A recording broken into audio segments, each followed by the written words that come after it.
రాష్ట్రంలో తొలిదశ పంచాయతీ ఎన్నికల్లో 395 సర్పంచ్ పదవులు ఏకగ్రీవమయ్యాయి. మిగిలిన 3836 గ్రామాల్లో 13127 మంది అభ్యర్థులు పోటీ పడుతున్నారు.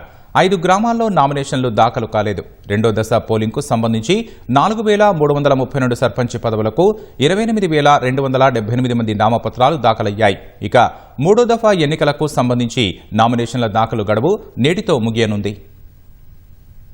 ఈ నెల 11న జరగనున్న తొలిదశ సర్పంచ్ ఎన్నికల పోరులో సర్పంచ్, వార్డు సభ్యుల పదవులకు 81,020 మంది బరిలో నిలిచారు. 4236 గ్రామాల్లో తొలిదశ పోలింగ్ జరగనుండగా 395 గ్రామాల్లోని సర్పంచ్ పదవులు ఏకగ్రీవమయ్యాయి. సర్పంచ్ పదవులకు 8095 మంది నామినేషన్లు ఉపసంహరించుకున్నారు. 5 గ్రామాల్లో నామినేషన్లు దాఖలు కాలేదు. మిగతా 3836 గ్రామాల్లోని సర్పంచ్ పదవులకు 13127 మంది పోటీ పడుతున్నారు. అంటే ఒక్కో సర్పంచ్ పదవికి 3.42 మంది చొప్పున తుది బరిలో నిలిచారు. 149 వార్డుల్లో నామినేషన్లు దాఖలు కాలేదు. 9331 వార్డులు ఏకగ్రీవమయ్యాయి. వార్డు సభ్యుల పదవులకు నామినేషన్లు దాఖలు చేసిన వారిలో 9626 మంది ఉపసంహరించుకున్నారు. మిగిలిన వార్డులకు సభ్యులుగా పోటీ చేసేందుకు 67,893 మంది తుది బరిలో నిలిచారు. అంటే సగటున ఒక్కో వార్డు సభ్యుడి పదవికి 2.42 మంది చొప్పున పోటీ పడుతున్నారు. సర్పంచ్ పదవులకు నామినేషన్లు దాఖలు కాని 5 గ్రామాల్లో 3 మంచిర్యాల జిల్లాలో ఉండగా ఆసిఫాబాద్, నిర్మల్లో ఒక్కో పంచాయతీ ఉన్నాయి. వార్డు సభ్యుల పదవులకు నామినేషన్లు దాఖలు కాని వార్డులు అత్యధికంగా ఆసిఫాబాద్లో 41,